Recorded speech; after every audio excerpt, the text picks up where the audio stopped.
Impact پڑتا ہے, because وہ بھاگتے ہوئے آتے ہیں, ایک دم رکتے ہیں, تو ان کا جو انرشیا ہوتا ہے, یعنی پہلے سپیڈ اور ہوتی ہے, ایک دم رکتے ہیں تو اس کا امپیکٹ ان کے گھٹنوں پہ پڑتا ہے.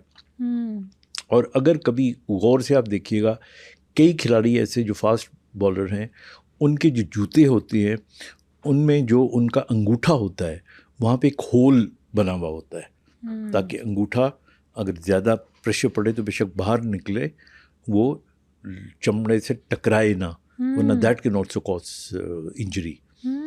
تو یہ اچھا, اسی طرح اگر آپ آ جائیں بیٹنگ سائڈ کے اوپر, تو بیٹنگ سائڈ کے اوپر ہمارے یہاں رسٹ کی انجریز ہو سکتی ہیں, کیونکہ بہت سی شاٹیں ایسی ہوتی ہیں جو آپ رسٹ سے کھیلتے ہیں.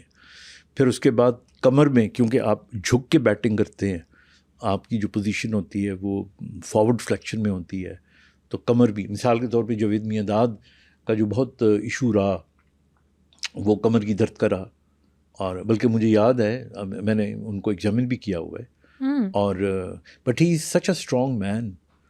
مجھے یاد ہے کہ جب میں دیکھ رہا تھا ان کو تو اپنی ایج کے لحاظ سے ہی اسٹل فٹ, اگر آپ دیکھیں تو ابھی بھی وہ ماشاء اللہ فٹ نظر آتے ہیں. اس کی وجہ یہ تھی that he used to do a very regular exercise, اور جو ریگولر ایکسرسائز کرنے والے لوگ ہیں پراپر ریسٹ کرنے والے لوگ ہوتے ہیں. لیکن آپ جاوید میاں داد کا اگر اسپیل دیکھیں تو 2-3 چیزیں بڑے غور سے جو نوٹ کرنے والے لوگ ہیں. ایک تو وہ لمبی اننگز کھیلا کرتے تھے, جو لمبی اننگ اور بھی لوگ کھیلتے ہیں, لیکن ان کی جو لمبی اننگ ہوا کرتی تھی اس کے اندر چھوٹے چھوٹے اسپیل میں شارٹ فاسٹے پہ بھی رن لے لینا, تو انہیں بھاگنا بھی زیادہ, تو اس کے لیے فٹنس کی ضرورت تھی. تو ان کا کمر کا ایشو رہا. آپ عمران خان کی بات کر رہے تھے تو اس کا اسٹریس فریکچر ہوا تھا ٹانگ کا, سو ہی واز فاسٹ بالر. تو فاسٹ بالرس کے اندر اسٹریس فریکچر جو ہوتا ہے یہ عام ایکس رے پہ نظر بھی نہیں آتا. اچھا, ہاں, تو یہ پھر اس کو جو ہے اور اسکیننگ کرنی پڑتی ہے. اس زمانے میں اتنی سہولتیں بھی نہیں تھیں اسکیننگ وغیرہ کی, تو یہ چیز ہو سکتی ہے. پھر میں آپ کو انٹرسٹنگ بات بتاتا ہوں ان کی سعید انور صاحب کی. اور یہ مجھے یاد ہے ایک دفعہ ان گراؤنڈ کے اندر جاوید میاں داد نے مجھے کہا کہ جی ان کو آپ چیک کریں. میں یہ بتاتا چلوں کہ I remained associated with Pakistan Cricket Board, تو یہ اس زمانے کی بات ہے. تو ان کو جو تھا ان کے بارے میں جو تاثر اس وقت تھا کہ جی شاید یہ میڈیکلی زیادہ فٹ نہیں لگ رہے. تو مجھے یاد ہے وہ گراؤنڈ میں ہی بیٹھے ہوئے تھے, اور جب میں نے ان کو ایگزامن کیا تو مجھے لگا ان کے مسلس ٹینڈر ہیں, تھوڑے سے دکھ رہے ہیں. تو میرا ڈائگنوسس تھا مائلجیا ہوا ہے انہیں. مائلجیا کا مطلب ہوتا ہے کہ جو آپ کے ٹینڈر پٹھے ہوتے ہیں ان کو ریسٹ چاہیے ہوتا ہے. تو ہمارے ہاں ان کو ریسٹ دینے کی بجائے یہ سمجھ کے کہ نہیں یہ زیادہ ایکسرسائز نہیں کر رہے تو اور زیادہ ایکسرسائز کروا رہے تھے. تو اس لیے اٹ از سو امپورٹنٹ کہ ایک پراپر ڈاکٹر آپ کی رہنمائی کرے, آپ کو ایگزامن کرے. اور آپ کو میں بتاؤں کہ ہمارے یہاں جو ہے اسپورٹس میڈیسن کا کانسیپٹ ہی نہیں تھا. اور مجھے یاد ہے کہ خالد محمود صاحب جو چیئرمین کرکٹ بورڈ رہ چکے ہیں, بلکہ ابھی 2-4 دن پہلے ایک شادی پہ ان سے ملاقات بھی ہوئی, تو انہوں نے principal King Edward Medical College کو, راجہ افتخار صاحب ہوا کرتے تھے, انہیں کہا کہ جی ہم باہر کے ڈاکٹروں سے جان چھڑانا چاہتے ہیں تو ہمیں آپ پاکستانی ڈاکٹرز دیں. تو میں اس زمانے میں ہیڈ کر رہا تھا ڈپارٹمنٹ آف فزیکل میڈیسن, جس میں اسپورٹس میڈیسن بھی شامل ہے. تو پھر میں اٹیچ ہوا پی سی بی کے ساتھ, تو وہاں پہ ڈین کیزل ہوا کرتے تھے, یہ بڑے مشہور ان کے ڈاکٹر تھے. سو آئی ورکڈ وتھ ہم, اور کچھ عرصہ کا ٹرانزیشن پیریڈ تھا. اس کے بعد پھر میں نے اپنے ڈپارٹمنٹ کے ڈاکٹر سہیل سلیم, ان کو جو تھا کرکٹ ٹیم کے ساتھ اٹیچ کروایا. پہلے وہ جونیئر ٹیم ہی رہے, پھر وہ سینئر ٹیم, بلکہ وہ جو کرکٹ اکیڈمی ہیں اس کے ایم ڈی بھی, میڈیکل ڈائریکٹر ریٹائر ہوئے وہاں سے. تو یہ پھر ہم نے پوری ہماری کنٹریبیوشن تھی. پھر اسی طرح ہم نے کرکٹ کے علاوہ ہاکی اور دوسری گیمز کے اندر بھی جو ہماری ٹرینڈ کیے ہوئے ڈاکٹرز ہیں ان کو, تاکہ جو چوٹیں لگتی ہیں ان کا ایک خاص پیٹرن ہوتا ہے اور ان کا خاص ایک ٹریٹمنٹ ہوتا ہے. بالکل ٹھیک. اور وہ اسپورٹس میڈیسن کا ڈاکٹر ہی صحیح طریقے سے سمجھ سکتا ہے اور ان کا علاج کر سکتا ہے. اچھا, آپ نے اسپورٹس میڈیسن کا ذکر کیا, ہم اگلی کھیل کی طرف بعد میں جائیں گے. اس پہ مجھے یہ بتائیں کہ اسپورٹس میڈیسن سے ریلیٹڈ نا ایک ورڈ ہم بہت سنتے ہیں, ڈوپنگ. یہ ڈوپنگ کیا ہے, اس کا کیا کانسیپٹ ہے؟ میں سمجھنا چاہوں گی کہ یہ ہوتا کیا ہے ڈوپنگ. آئی تھنک ہاں that's a very relevant question. دیکھیے, ڈوپنگ کا مطلب یہ ہوتا ہے کہ ہمارے یہاں بہت ساری کھیلیں ایسی ہیں جن کے اندر کھلاڑی اپنی ایفیشنسی کو بڑھانے کے لیے دوائیوں کا استعمال کرتے ہیں. مثال کے طور پہ ہمارے یہاں جو تیر انداز ہیں ان کا ہاتھ نہ کانپے, وہ اس کے لیے بیٹا بلاکر کی میڈیسن استعمال کر لیتے ہیں. اچھا, اسی طرح اپنی طاقت بڑھانے کے لیے ہمارے جو باکسرز ہوتے ہیں یا ہمارے جو ویٹ لفٹرز ہوتے ہیں وہ اینابولک اسٹیرائڈس کا استعمال کر لیتے ہیں.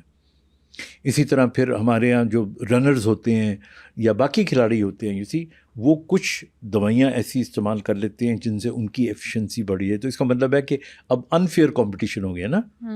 ایک نیچرل طور پہ آدمی کھیل رہا ہے اور ایک نے دوائیوں کو سہارا لے کے اس پہ سبقت حاصل کر لی. تو اس کو ڈیٹیکٹ کرنے کے لیے ڈوپنگ کا لفظ استعمال کیا جاتا ہے.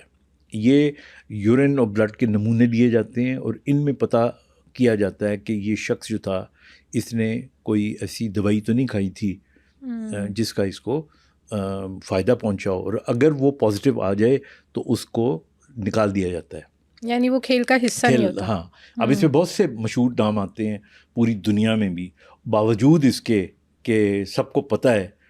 اس لیے اب جتنے بھی ہمارے کرکٹرز ہوتے ہیں یا ہمارے انٹرنیشنل کھلاڑی ہوتے ہیں ان کو باقاعدہ اولمپکس وغیرہ میں جانے سے پہلے یہ پوری آگہی دی جاتی ہے. اور میں ابھی آپ کو یہ جو اولمپکس ہوئے تھے پاکستان کے, جس کے اندر ہمارے ایک سپوت نے پاکستان کے لیے ریکارڈ بریک کیا تھا. بالکل ایسے. ارشد ندیم کو جو ڈاکٹر انیشلی دیکھ رہے تھے ان کا نام ہے doctor Asad Abbas. And doctor Asad Abbas جو ہے یہ میرے ڈپارٹمنٹ کے اور میرے ٹرینیز میں سے ہیں, and I am very proud of ہم. ماشاء اللہ. اور اسد نے بہت زیادہ کام کیا ڈوپنگ پہ, اور وہ جتنے بھی انٹرنیشنل کھلاڑی ہوتے ہیں ان ساری کی جو ڈوپنگ ہوتی ہے اس کا سارا اسی کے پاس ریکارڈ ہوتا ہے, اور یہ سارا and he is managing. Arshad Nadeem کا بھی جو جب اس کو انیشلی چوٹ لگی تھی تو اس کو انجیکٹ کرنا تھا تو یہ اسد عباس نے کیا تھا. ارشد ندیم کو کیا چوٹ لگی تھی؟ ارشد ندیم کو ٹینس ایلبو ہوا تھا, یعنی کونی کی یہ چیز. اچھا, یہ لفظ تو ہے ٹینس ایلبو, ذہن میں آتا ہے کہ یہ ٹینس کے کھلاڑیوں کو ہی ہوتا ہوگا, لیکن یہ جو ہے نا یہ ہر کھلاڑی کو ہر کھیل میں اگر کونی کے قریب تکلیف ہو تو اب ارشد ندیم کی اگر آپ کھیل دیکھیں تو اس کے اندر تو وہ یوں پکڑ کے پھینکا کرتے تھے نا, تو تھرو کرتے تھے تو یہاں پہ پریشر پڑا کرتا تھا. سچن کا نام آپ نے سنا ہوا ہے, سچن تندولکر. بالکل بالکل. اب وہ کرکٹر ہے, بیٹسمین ہے, اور اس کو یہ جو تھا ٹینس ایلبو وہ بڑا مشہور ہوا تھا that you know he was suffering from that. تو اس لیے ڈوپنگ از ویری امپورٹنٹ. اچھا, جیسے آپ ڈوپنگ کا ذکر کہہ رہے ہیں کہ ہمارے جو کھلاڑی ہیں وہ ایسی میڈیسن لے لیتے ہیں جس کو ڈیٹیکٹ کرنے کے لیے ڈوپنگ کیا جاتا ہے, تو یہ جو کھلاڑی ایسی میڈیسن لیتے ہیں اس کا ان کی ہیلتھ پہ کیا اثر ہوتا ہے؟ لائک ایفیشنسی تو بڑھ جاتی ہے لیکن ہیلتھ وائز کیا نقصان ہوتا ہے؟ اس کے بہت سے نقصانات ہوتے ہیں. مثال کے طور پہ ہمارے یہاں دیکھیں, ہمارے یہاں باڈی بلڈرز اپنی باڈی کو موٹا دکھانے کے لیے بہت زیادہ اسٹیرائڈس کا استعمال کیا کرتے تھے, تو وہ کھا کے ان کے پٹھے بن جایا کرتے تھے, لیکن اسٹیرائڈ کے سائیڈ افیکٹ کے طور پہ ان کے گردے تباہ ہو سکتے ہیں, ان کے جگر تباہ ہو سکتا ہے, اور کئیوں کی سڈن ڈیتھ بھی ہوئی ہے. They had sudden death. تو اس لیے جو ہے نا اٹ از ویری امپورٹنٹ کہ آپ نیچرل غذا استعمال کریں, نیچرل قسم کی ایکسرسائز کریں, اور صرف مقابلہ جیتنے کے لیے جو مصنوعی طریقے ہیں ان کو آپ استعمال نہ کریں. یہ ویسے بھی ان ایتھیکل ہے اور بایولوجیکلی ہیلتھ کے لیے بھی ٹھیک نہیں ہے. جیسے آپ نے میڈیکیشن کا ذکر کیا کہ یہ میڈیکیشن تو ایسی لیتے ہیں، ڈفرینٹ اسٹیرائڈس لے لیتے ہیں، اس کے علاوہ بھی یہ کوئی ایسی مصنوعی چیزیں کرتے ہیں لائک خود کو اسٹرانگ کرنے کے لیے یا ایفیشنسی بلڈ کرنے کے لیے کوئی اور آرٹیفیشیل چیزوں کی طرف جاتے ہیں؟ دیکھیے وہ تو بہت سے طریقے ہو سکتے ہیں، لیکن جو چیز منع ہے وہ میڈیکیشن منع ہے، میڈیکیشن منع، ہاں۔ لیکن باقی دیکھیے ہر کلچر کا اپنا ایکسرسائز کرنے کا طریقہ ہوتا ہے، اور وہ طریقے جو ہے وہ اپنانے چاہیے، اور ان طریقوں میں بعض اوقات وہ کچھ نقصان دہ بھی ہو سکتے ہیں۔ مثلاً آپ پہلوانوں کو دیکھ لیں، اب ہمارے یہاں جو ٹریڈیشنل پہلوانی ہے اس پہلوانی کے اندر اگر آپ دیکھیں تو وہ جو اکھاڑا ہوتا ہے اس کو کھودا کرتے ہیں بیلچوں سے، کئی سے، پھر اس کے بعد اس کے اوپر اپنی کمر کے ساتھ کوئی چیز باندھ کے اور بہت ویٹ اس کے اوپر لوگوں کو بٹھا کے تو اس کو وہ کھینچا کرتے ہیں تاکہ ان کے پٹھے اسٹرانگ۔ تو یہ مختلف طریقے ہیں، بیٹھ کے لگانا، ڈنٹ نکالنا، اور یہ اس وقت کے کھیل کی ڈیمانڈ تھی۔ لیکن یہ تو فائدہ مند بھی فائدہ مند ہے، یہ فائدہ مند ہے، یہ ہمارے کلچرل لوکل چیزیں ہیں نا۔ لیکن ماڈرن میڈیسن میں اس کی جگہ اب مشینوں نے لے لی ہے، تو لیکن مشینوں نے اگر جگہ لے لی ہے تو پھر وہ انڈر سپرویژن ہونا چاہیے۔ آپ اگر ٹریڈ مل کرتے ہیں تو کتنی کرتے ہیں، کس سپیڈ سے کرتے ہیں، اگر آپ جم میں جا کے ٹریننگ کرتے ہیں تو کتنی ٹریننگ کرنی چاہیے، یہ انڈر سپرویژن ہونا چاہیے۔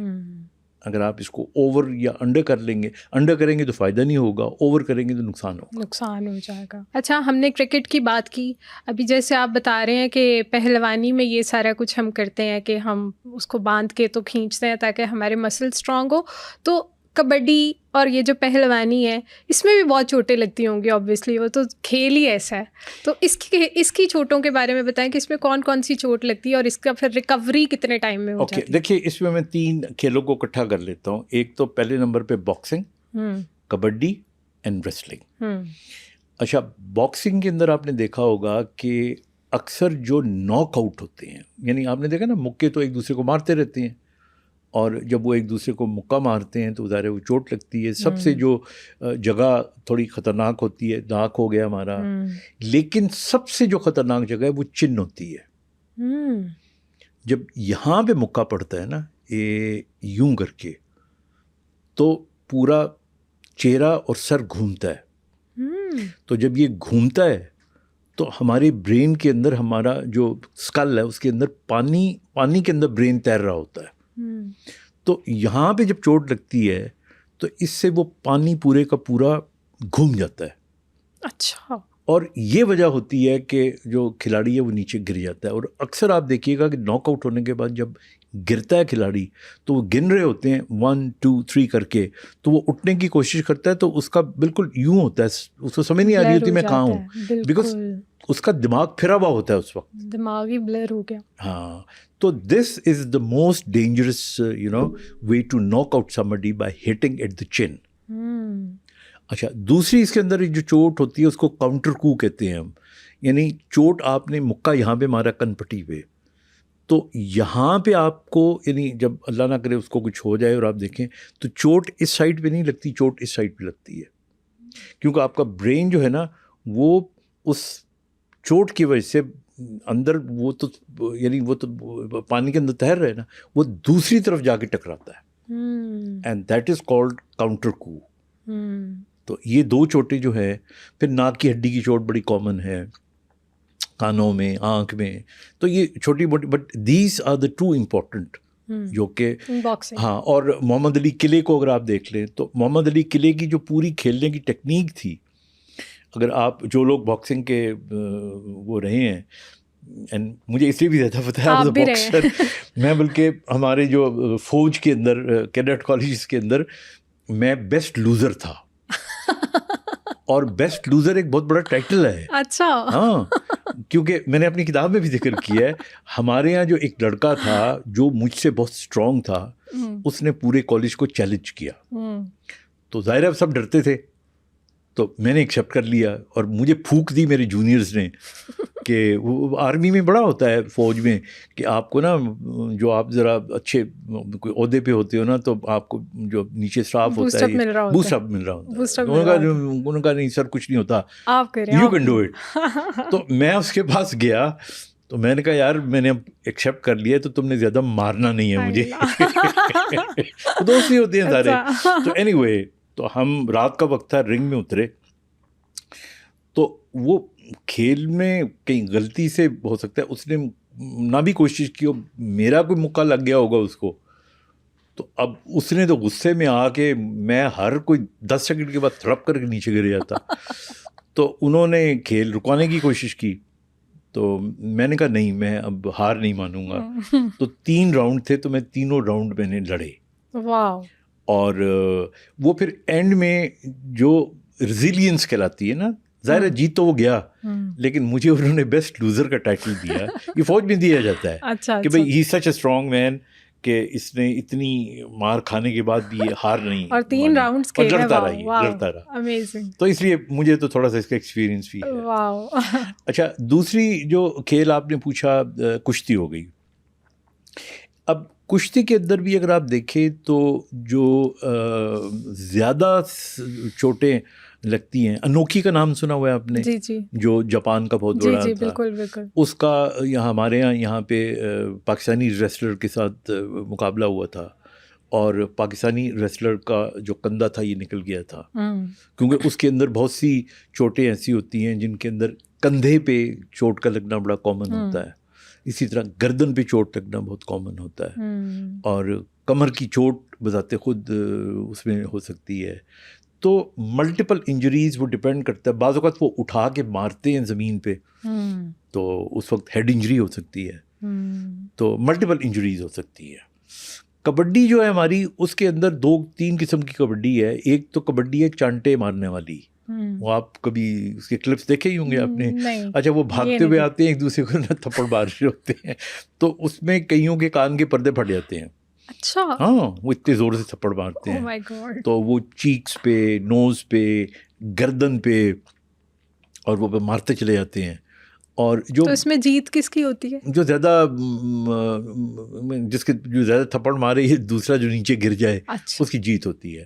لیکن جو ماڈرن کبڈی ہوتی ہے تو اس کے اندر تو یہ ہوتا ہے کہ 2 ٹیمیں اپنی اپنی سائڈ پہ کھڑی ہوتی ہیں, ان میں سے ایک جا کے ان کو ہاتھ لگا کے واپس آتا ہے اور اس کو جو روک لیں تو وہ جیت گیا, پوائنٹ مل گیا. اور اگر وہ اپنے کیمپ میں واپس آ گیا تو اس کے اندر عام طور پہ جو چوٹیں ہوتی ہیں وہ چونکہ آپ پکڑتے ہیں لوگوں کو, گرپ کرتے ہیں لوگوں کو, تو اس وقت آپ کے کمر پہ چوٹ لگ سکتی ہے, آپ کے گھٹنے پہ لگ سکتی ہے, کلائیوں پہ آپ کی لگ سکتی ہے. ہم نے بہت ساری چوٹوں کی بات کی ہے تو ہم ریکوری پہ بعد میں آتے ہیں, لیکن اس سے پہلے ہم اپنے قومی کھیل ہاکی پہ بھی آ جاتے ہیں.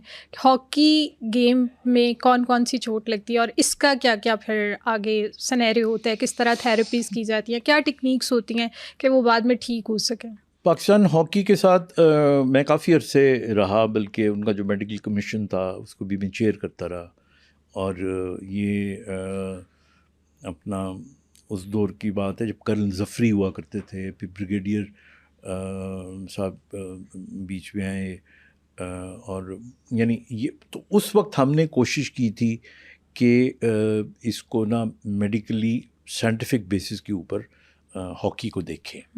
اور پھر ہمارے کئی ڈاکٹر اس میں سے, ایک ڈاکٹر وقار سلیم تھے, وہ تھے اسد عباس جن کا میں نے ذکر کیا, یہ بڑے اٹیچ رہے. تو ہم نے اس میں 2-3 چیزیں دیکھی. ایک تو اگر ہاکی کو آپ دیکھیں تو وہ یعنی کمر کو جھکا کے کھیلی جاتی ہے, اب بینڈ ہو کے کھیلتے ہو تو اس لیے سارا سٹین آپ کی کمر پہ پڑ رہا ہوتا ہے.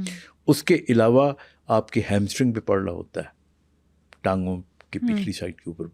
پھر اسی طرح رسٹ ورک ہے اس کے اندر, تو رسٹ کی چوٹ لگ سکتی ہے اس کو.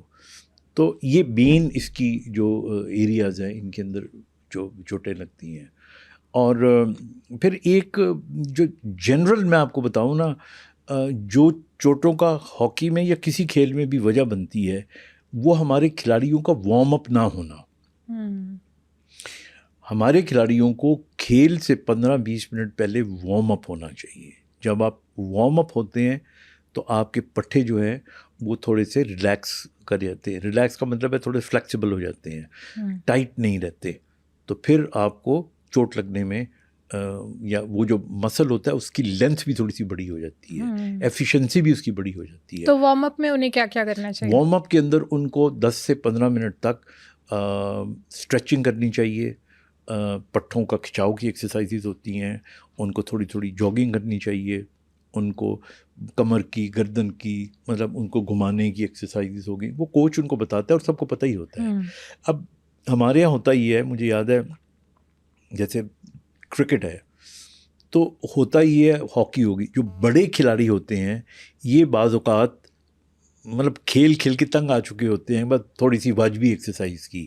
لیکن I would appreciate Wasim Akram despite the fact کہ وہ ڈائبیٹک, اس نے کبھی بھی جو وارمنگ اپ یا جو بھی سیشنز ہوتے ہیں ان کے اندر بڑھ چڑھ کے ہمیشہ حصہ لیا, اور وہی اس کی فٹنس کا سب سے بڑا راز تھا اور ہے. تو اس لیے وہ ڈائبیٹک بھی ہیں. ہاں ڈائبیٹک بھی, پھر بھی وہ ان ساری چیزوں کو سیریس لیتے ہیں اور پھر اپنی ہیلتھ کا اس طرح خیال کرتے ہیں. تو ہاکی کے اندر جو ہے ایک تو یہ بڑا امپورٹنٹ ہے کہ فاسٹ, اچھا ہاکی جب سے ایسٹرو ٹف پہ آئی ہے تو آپ سمجھے نا کہ اس کی جو سپیڈ ہے وہ 3 ٹائم زیادہ ہو گئی ہے. گھاس کی ہاکی اور قسم کی تھی, اور اب جو ہاکی ہے, جو سمیع اللہ کلیم اللہ کا دور تھا وہ آپ دیکھیں وہ گھاس کی ہاکی کے اوپر زیادہ تھا. ایسٹرو ٹف بعد میں آئی تھوڑی. شناز شیخ کا نام سنا ہوگا آپ نے, وہ he was a great Pakistani captain of the hockey. میں نے ان کے ساتھ بھی کام کیا ہوا ہے with the Pakistan team, hockey team کے لیے. اور تو یہ وہ لوگ تھے جو لیجنڈ تھے, اور یہ پھر جو تھے ماڈرن چیزوں کو اپریشیٹ کیا کرتے تھے. ہمارے یہاں تو جو پرانا طبقہ تھا وہ تو بعض اوقات جو کھلاڑی تھے ان کو پانی بھی زیادہ نہیں پینے دیا کرتا تھا. ان کے خیال میں تھا کہ پانی پئیں گے تو پیٹ آفر جائے گا, حالانکہ اسی جو ہائیڈریشن جن کی ٹھیک نہیں ہوتی ان کو ویسے انجری لگنے کے امکانات زیادہ ہو جاتے ہیں. So you should give them. ابھی آج کل خواجہ جنید جو ہیں, ہی از ویری اولمپئن بھی ہیں, he is a very good friend also, and he has been with Pakistan team. یہ ماڈرن قسم کے لوگ ہیں, they understand sports, they understand sports medicine. اور میں تو بلکہ آپ کو اسی پروگرام کے توسط سے بتاؤں کہ اسپورٹس میڈیسن کے اندر میری پہلی کتاب 2000 میں شائع ہوئی تھی. اس کا نام تھا کھلاڑی چوٹ اور علاج. اچھا. سو آج سے 25 سال پہلے میں نے یہ کتاب لکھی تھی, اور یہ جنرل توقیر ضیاء صاحب کے دور میں اس کی انوگریشن ہوئی تھی. اور یہ 2000 کے تھوڑے سے یعنی 2001-2 اس دور کی بات ہے یہ. اور اس زمانے میں انہوں نے کہا تھا کہ ہر کرکٹر جو ہے اس کا جو کٹ بیگ ہے اس کے اندر یہ بک ہونی چاہیے. تو پھر اسپورٹس میڈیسن میں ہم نے باقاعدہ MBBS کے بعد 4-4.5 سال کا FCPS کا کورس بھی شروع کیا, یعنی دس کالڈ فزیکل میڈیسن PMR کہتے ہیں اس کو. تو اس لیے ابھی تو ماڈرن خطوط پہ کام ہونا شروع ہو گیا, بہت سے ماشاء اللہ ڈاکٹرز آ گئے ہیں. اور کیونکہ صرف چوٹوں کا علاج ہی نہیں ہوتا, ان کی پریونشن بھی اتنی امپورٹنٹ ہوتی ہے. بالکل, اسی پہ میں آنے لگی تھی کہ ہم نے چوٹ پہ بات کر لی, ہم نے علاج پہ بات کر لی, لیکن ایسی تھیراپیز بھی ہوتی ہوں گی, ایسی ٹیکنیکس بھی ہوتی ہوں گی کہ ہمیں پہلے انہیں گائیڈ کرنا پڑے کہ بھئی اس چیز سے یہ چیز ہو سکتی ہے, یہ پرابلم آپ کو فیس کرنی پڑ سکتی ہے, آپ اس سے بچ کیسے سکتے ہیں. تو پریونشن کے لیے کیا آپ لوگ بتاتے تھے یا سمجھاتے تھے یا گائیڈ کرتے تھے کہ بھئی یہ پریونشن آپ لوگوں نے خود کرنی ہے اپنے جسم کی, اپنے سارے پارٹس کی؟ دیکھیے جو ہمارے اسپورٹس مین ہوتے ہیں نا, ان کے اندر سب سے پہلے جو سب سے امپورٹنٹ چیز ہوتی ہے وہ ہوتی ہے will to play and a passion to play. اور کھلاڑی جو ہے نا تبھی بڑا کھلاڑی بنتا ہے جب اس کے اندر زبردستی تو اس کو کھلایا نہیں جا سکتا. مطلب if he lose to play he will play. اب جب آ گیا کہ جی اس نے کھیلنا ہے تو پھر اس کو 3-4 اصول تمام کھیلوں کے ایک ہی ہیں. پہلا اصول جو ہے اس کا وہ تو یہ ہے کہ آپ چاہے کھیلیں یا نہ کھیلیں, یعنی ٹورنامنٹس میں ہوں یا نہ ہوں, اپنی فٹنس پہ کمپرومائز نہیں کرنا. ہمارے کئی دفعہ ہوتا ہے نا, آپ نے ایک سیزن گیم کی اور کرنے کے بعد پھر آپ 2-3 مہینے کے لیے ریسٹ پہ چلے گئے. That's wrong. آپ نے اپنی باڈی کو ٹیون اپ رکھنا ہے. کسی وقت بھی آپ دوبارہ گیم میں واپس آ سکتے ہو.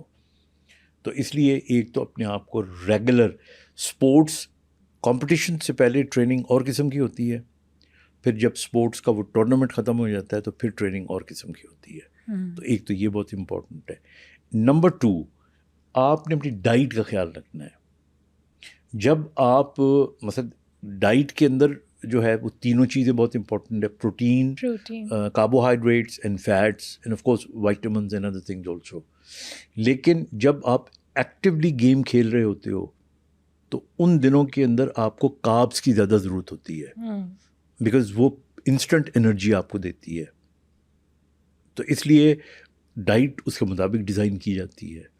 لیکن جب آپ درمیانی پیریڈ میں ہوتے ہو, گیم کھیل چکے ہوتے ہو, آپ کا پروٹین لاس ہو چکا ہوا ہوتا ہے, کچھ آپ کی فیٹ لاس ہو چکا ہوا ہوتا ہے, تو پھر آپ کی جو ڈائٹ ہوتی ہے وہ تھوڑی سی چینج ہو جاتی ہے. تو یہ ساری چیزیں آپ کا جو نیوٹریشنسٹ ہوتا ہے وہ آپ کو ایڈوائز کرتا ہے.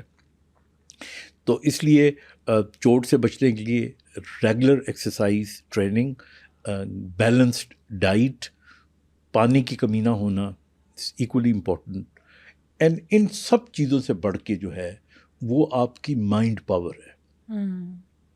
بیکاز میں یہ دیکھتا ہوں کہ ہمارے ہاں جتنے بھی میچز ہوتے ہیں نا, کبھی غور سے آپ دیکھیے گا, انفارچونیٹلی کچھ خاص مثلا جب پاکستان انڈیا کا مقابلہ ہوتا ہے تو اتنا زیادہ پریشر ہوتا ہے بالکل کھلاڑیوں پہ, ہم پہ اتنا پریشر ہوتا ہے. بالکل ایسا. اور آپ نے یہ بھی دیکھا ہوگا کہ اگر وہ پہلے, یعنی میں کرکٹ کی بات کر لیتا ہوں, پہلے 2-3 اوور میں پاکستان اچھا کھیل گیا تو پھر بلے بلے پاکستان جیتتا ہی چلا جائے گا.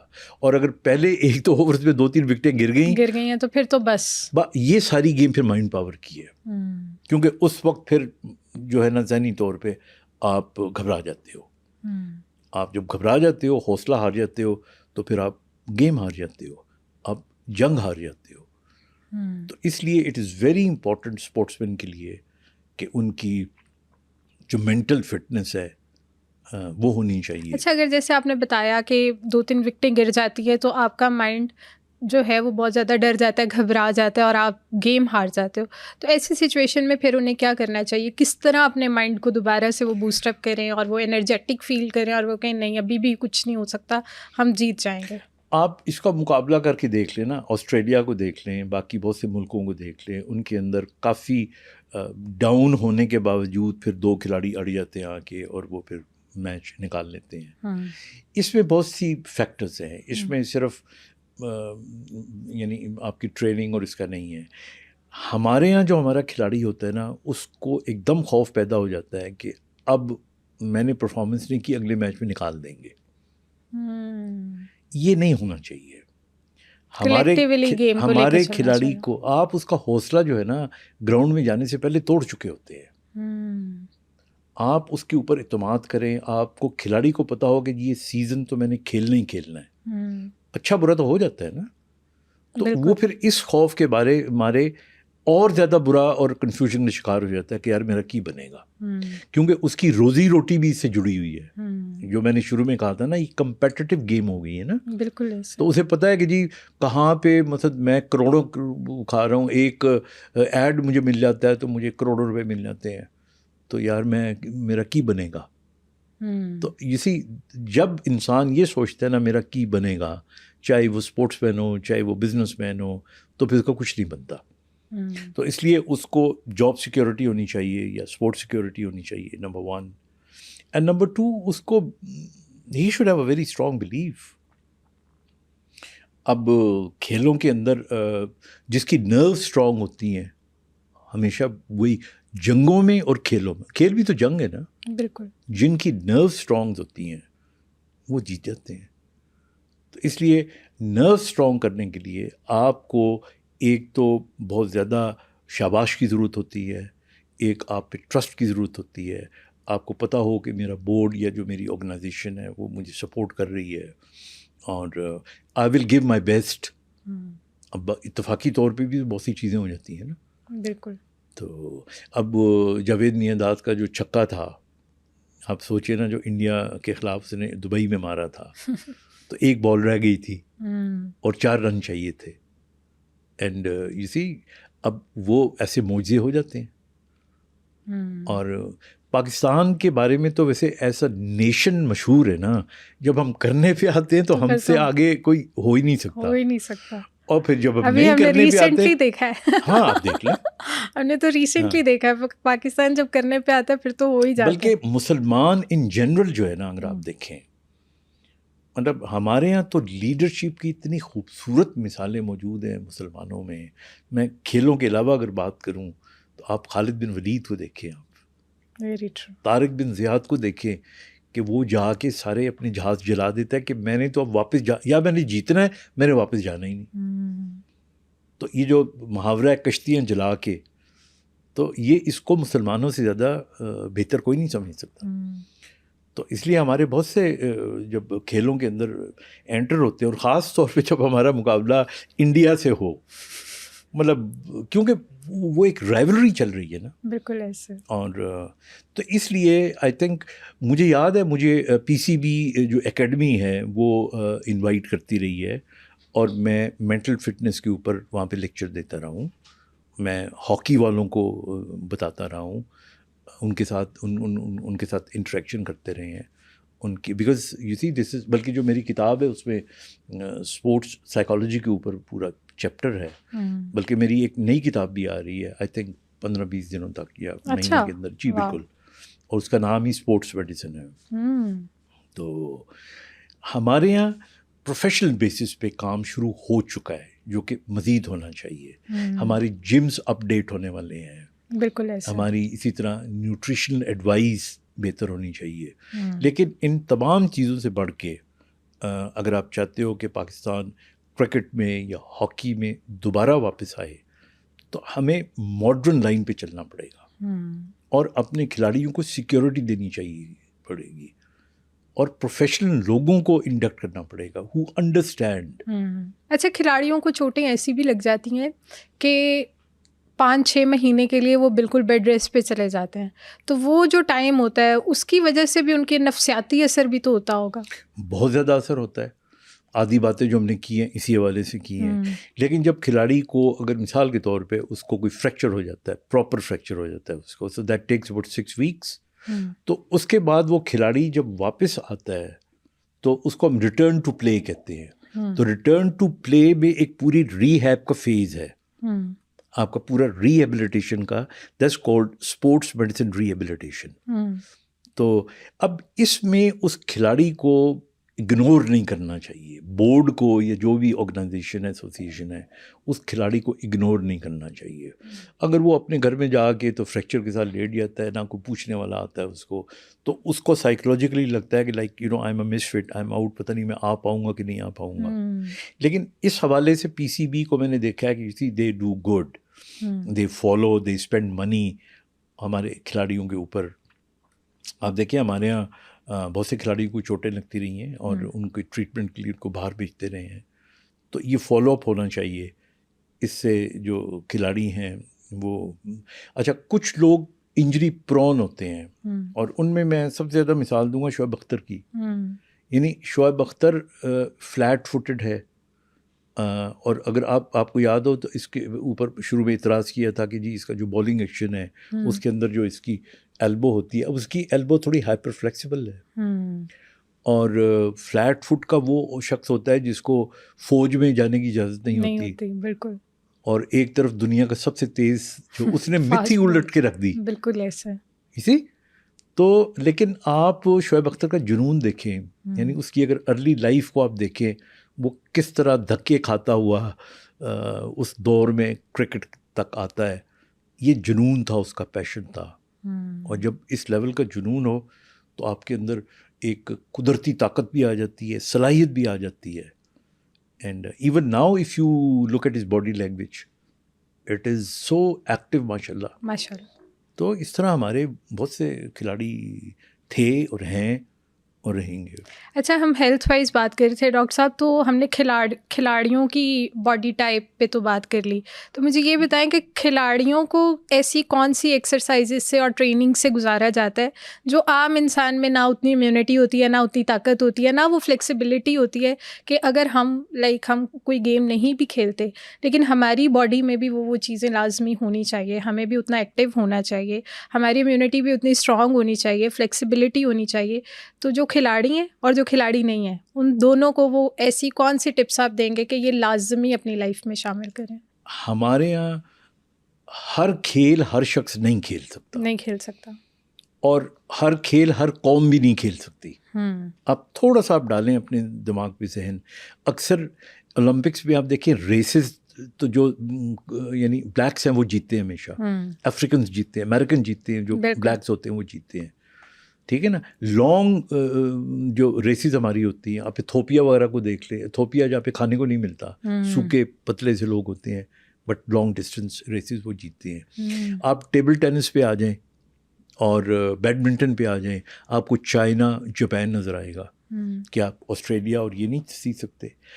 تو ہر قوم کی ایک اپنی باڈی اسٹرکچر ہوتا ہے جس کے اندر جن میں فلیکسیبلٹی زیادہ ہوتی ہے, لائک چائنیز اینڈ جاپنیز, وہ فلیکسیبل گیم زیادہ کھیل سکتے ہیں. اسی طرح آپ ان کو دیکھ لیں کہ یہ جو ہمارے یہاں بیڈمنٹن ہو گیا, ٹیبل ٹینس ہو گیا, یا اس قسم کی گیمز ہو گئی, جمناسٹکس ہو گئی, ان کے اندر آپ دیکھیں یہ لوگ آپ کو زیادہ نظر آئیں گے. یہ تو یہ قومی طور پہ. اچھا پھر آپ آ جائیں, کچھ گیمز ہوتی ہیں جن کے بڑی اسٹرینتھ کی ضرورت ہوتی ہے اور اسٹیمنا کی ضرورت ہوتی ہے. اسٹیمنا اینڈ اسٹرینتھ ٹوگیدر, اس کو اگر آپ دیکھیں یورپینس ہم سے, ایشین سے زیادہ بہتر ہیں.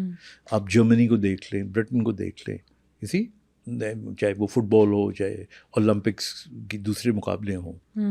پھر تیسرے نمبر پہ لائک آئی سیڈ دوڑیں ہو گئی ہماری. باکسنگ میں آپ دیکھ لیں یوزلی یعنی آپ کو پاکستانی ملیں گے, بیکاز اور پاکستانی بھی آپ کو زیادہ جو اچھے باکسر ملیں گے وہ کوئٹہ کے ہزارہ کے لوگ ملیں گے, ایون پنجاب کے بھی آپ کو ملیں گے, پٹھان ملیں گے آپ کو. اور تو ایک تو یہ جو نیشنل وائز ایک کلاسیفیکیشن ہے. اب آ جاتے ہیں کہ اگر آپ کا بچہ اور آپ چاہتے ہیں کہ یہ کھلاڑی بنے. اچھا پوری دنیا میں آپ دیکھیے گا کہ جن لوگوں نے اپنے بچوں کو دنیا کا اے لیول کا کھلاڑی بنایا وہ بچپن سے 2-3 سال سے بنانا شروع کر دیتے ہیں. آپ پاکستان میں اسکواش دیکھ لیں, Jahangir Khan and the whole family, مطلب آپ دیکھ لیں اس کے کزن جیت رہے ہیں, اس کا بھائی, چچا, ان کے تایا, دے ور آل ورلڈ چیمپئنس. پھر وہ خود بنے, پھر آگے ان کے بچے بنے. ابھی بھی ان کا ایک بھتیجا یا بھانجا ہے, he won the under 21 world championship in squash. تو آپ کو شروع ہی سے اچھا سوئمنگ میں میں نے دیکھا ہے کہ جو اپنے بچوں کو سوئمر بنانا چاہتے ہیں وہ 1 سال کی عمر میں بچے کو اٹھا کے نا سوئمنگ پول میں پھینک دیتے ہیں تاکہ وہ ہاتھ پاؤں مارے. So to say that if you really want to become sportsman, تو آپ کو ذہن میں رکھنا چاہیے کہ آپ کس علاقے سے تعلق رکھتے ہیں اور کتنا ارلی آپ اس گیم کو چوز کر کے اس کی ٹریننگ شروع کرنا چاہتے ہیں. اور پھر کچھ نیچرل چیزیں ہوتی ہیں, ان کا پھر جو آپ کو اس وقت کوچ ہے وہ دیکھ لیتا ہے. وہ نیچرل چیزیں کیا ہیں؟ Number 1 flexibility. کچھ لوگوں کا جسم بہت اکڑاؤ والا ہوتا ہے, کچھ کا فلیکسیبل ہوتا ہے, تو اس کے مطابق آپ چوز کرتے ہیں. اس میں کوئی نقصان بھی ہوتا ہے جن کا کوئی جسم بہت اکڑا ہوا رہتا ہے آل ٹائم؟ جن کا آل ٹائم اکڑا ہوا رہتا ہے وہ مطلب وہ فلیکسیبل گیمز نہیں کھیل سکتے, اور ان کو پھر زیادہ محنت کی ضرورت ہوتی ہے فلیکسیبل کرنے کے لیے. اچھا دوسری چیز دیکھا جاتا ہے ریفلیکسز. کچھ لوگوں کے ریفلیکسز بہت کوئک ہوتے ہیں, جیسے بیڈمنٹن ہے, ایک دم آپ کو اس کا جواب دینا پڑتا ہے. کرکٹ کے اندر اگر آپ سلپ پہ کھڑے ہیں تو ایک دم کیچ آتا ہے, اگر آپ باؤنڈری پہ کیچ پکڑتے ہیں تو اس کے لیے تو آپ کو بڑا ٹائم مل جاتا ہے, یوں کر کے آپ پکڑ لیتے ہیں. بالکل بالکل. لیکن ایک دم آپ کو جس طرح آپ کا وکٹ کیپر ہے یا تو ایک دم آپ کو ہاتھ آگے لے جانا پڑتا ہے. These are called reflexes. تو تیسرا ایجلٹی, ایجلٹی کا مطلب یہ ہوتا ہے کہ آپ اس میں کوئک سے بھی زیادہ ہوتا ہے آپ رسپونڈ کیسے کرتے ہیں. یعنی آپ کی باڈی میں ایک دم جو ہے نا کسی چیز کو کسی کام کو کرنے میں ایک دم طاقت آتی ہے اور آپ ایکٹیو ایک دم ہو جاتی ہو. That's called agility. تو یہ 3 چیزیں بڑی کامن ہوتی ہیں, تو یہ دیکھی جاتی ہیں. اور میں آپ کو مثال دیتا ہوں اس کی, جیسے انضمام الحق. انضمام الحق کو اکثر اس کے بارے میں مشہور کیا ہوا ہے کہ یہ رن آؤٹ ہوتے تھے, اور واقعی ہوتے تھے وہ, اور اس کی وجہ یہ ہوتی تھی کہ شاید سست ہے, لیکن ہی واز ویری ایجائل. ان کو سلپ پہ کھڑا کیا جاتا تھا اور کیچ پکڑتے ہوئے اسی دیٹ مینس کہ ان کے ریفلیکسز بہت اچھے تھے. تو یہ ساری چیزیں دیکھی جاتی ہیں. اب آ جاتا ہے کوشچن, اگر تو آپ اپنے بچے کو واقعی بڑے ہو کے کھلاڑی بنانا چاہتے ہو, دا بیسٹ ٹائم از 2-3 سال کی عمر میں آپ فیصلہ کر لیں, اور اسی عمر میں کسی کوچ, بغیر کوچ کے پروفیشنل آپ نہیں بن سکتے. It's very rare. پرانے زمانے میں آپ بن جایا کرتے تھے گلی محلوں میں کھیل کھول کے. وسیم اکرم ساری عمر گلی محلوں میں ٹیپ بال کھیلتا رہے, لیکن اس کے بعد پھر کوچنگ ہوئی. مزنگ کے اندر یہ لوگ کھیلتے تھے. ابھی بھی ہمارے سارے کھلاڑی یہیں سے آتے ہیں, لیکن بہت سی کھیلیں ایسی ہیں جن کے اندر یو نیڈ پراپر کوچنگ. تو اس لیے یو نیڈ ٹو ہیو بہت ارلی اسٹیج پہ. نمبر 2 کوچنگ ہونی چاہیے. پھر کوچنگ کی ایڈوائس کے ساتھ میڈیکل ایڈوائس, پھر خوراک کیسی کھانی ہے, ورزش کیسی کرنی ہے. عام لوگوں کے لیے فٹ رہنے کے لیے, ان کے لیے یہ ہے کہ آپ نیند اپنی پوری کریں, اور کوئی نہ کوئی گیم ضرور کھیلیں اگر آپ فٹ رہنا چاہتے ہیں, اور گیم وہ کھیلیں جس میں آپ کو مزہ آتا ہو. ایک ہوتا ہے زبردستی کھیل کھیلنا. اف یو لائک کرکٹ تو پلے کرکٹ. اگر آپ ہائر لیول پہ نہیں کھیل سکتے, گلی محلے میں آپ کھیل سکتے ہیں, you should play cricket. Football کھیلیں, آپ ہاکی کھیلیں. ہاکی تو کم ہی آج کل لوگ کھیلتے ہیں بیکاز بالکل. سو میں تو یہ کہتا ہوں, ایون میں آج کل مثلاً I can't walk without anybody support, لیکن میں نے گھر میں جو ہے نا ابھی ہٹایا ہے, سنوکر ٹیبل رکھا ہوا تھا. اچھا. ہاں, اب سنوکر کا ٹیبل کا سہارا لے کے آئی یوز ٹو پلے سنوکر. تو میں اپنی وہ ٹیبل کے ہی اگر آپ 20-25 چکر لگا لو تو آپ کی ایکسرسائز ہو گئی, ایکسرسائز ہو جاتی. اور پھر اس کا ایک اور فائدہ یہ ہوا کرتا تھا کہ میں جو اپنے دن کی شروعات ہیں وہ سنوکر کی گیم سے کرتا تھا, اور میں کھیلا کرتا تھا اپنے ڈرائیور کے ساتھ جس کو سنوکر زیادہ اچھا کھیلنا نہیں آتا, تو میں اس سے جیت جایا کرتا تھا. تو میرا دن جو تھا وہ جیت سے شروع کہ میں جیت گیا ہوں, اب میرا دن اچھا جائے گا. واو. تو یہ یعنی ہمارے مینٹل پیس کے لیے بھی بڑا امپورٹنٹ ہوتا تھا. وہ پھر جو میرا ڈرائیور لیکن آپ بڑی گیم, آپ اس کے ساتھ گیم کرتے تھے. میں نے گیم ڈالی تھی, لیکن بعد میں وہ اتنا تیز ہو گیا, وہ میرے ساتھ ہی کھیل کے اس کو مجھے ہرانا شروع کر دیا. تو اچھا, ہم نے یہ بات کی کہ آؤٹ ڈور گیمس ہم جتنی بھی کرتے ہیں وہ ہمیں مینٹلی بھی فٹ رکھتی ہیں, فزیکلی بھی فٹ رکھتی ہیں, جو کہ اچھی چیز ہے. تو اگر کوئی کھلاڑی نہیں بھی بننا چاہتا تو اسے بھی کوئی نہ کوئی گیم لازمی کھیلنی چاہیے. تو جیسے ہم انڈور گیمس پہ بھی آ جاتے ہیں, تو یہ بھی کسی طرح ہمارے ہیلدی رہنے کے لیے ضروری ہے. ایبسلیوٹلی. جو کھیل ہے نا, آپ لوڈو کھیل لیں, آپ کیرم کھیل لیں, یہ شطرنج کھیل لیں آپ, تو ان تمام کھیلوں کے اندر پرائمریلی آپ کا برین کام کرتا ہے, آپ کی باڈی کام کرتی ہے, آپ کو بہت سی, اور دوسرا کھیل کا ایک اور بھی فائدہ ہوتا ہے, کھیل آپ کے اندر خوشی کے نیورو ٹرانسمیٹرز پیدا کرتی ہے, جیت اس سے بھی زیادہ پیدا کرتی ہے. تو اس لیے to be happy you can play. Even computer game آپ کھیلتے ہو, وچ آئی ڈونٹ انکریج لڑکوں کو, بچوں کو. میں آپ کو لطیفہ سناتا ہوں کہ میرے پاس ایک بچہ آیا ابھی پچھلے کچھ مہینے پہلے کی بات ہے, تو وہ ذرا ببلو سا تھا, موٹا سا تھا. تو میں نے کہا یار تم کوئی گیم کھیلا کرو. تو اس کے ابو کہنے لگے کہ ڈاکٹر صاحب آپ نصیحت کریں ورنہ یہ نہیں کھیلتا. تو میں کہا وچ گیم یو لائک؟ تو یہ سیٹ فٹ بال. میں کہا آج کے بعد 1 گھنٹہ فٹ بال تم نے کھیلنا ہے. تو وہ جب 3-4 مہینے کے بعد آیا دوبارہ چیک کرانے, اور موٹا ہوا تھا. تو میں نے کہا یہ تو اور موٹا ہو گیا ہے, تو تم گیم نہیں کھیلتے؟ کہتا ہے uncle I swear I play, you said for 1 hour, I play for 2 hours. تو میں کہا کون سے گراؤنڈ میں کھیلتے ہو جا کے؟ نو آئی پلے آن دا ٹیبل. تو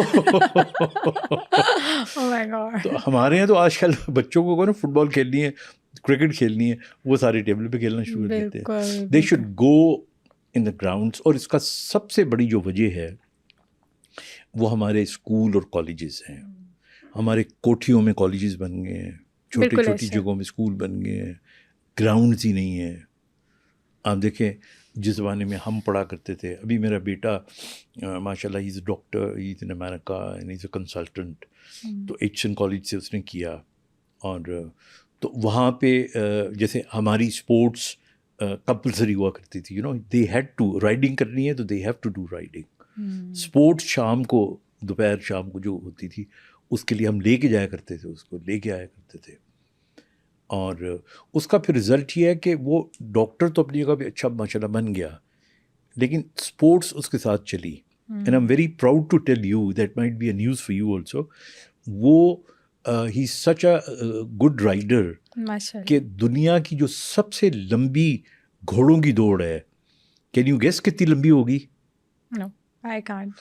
100 kilometers or 200 kilometers, 1000 kilometers. Oh my God. 1000 kilometre لمبی گھوڑوں کی دوڑ.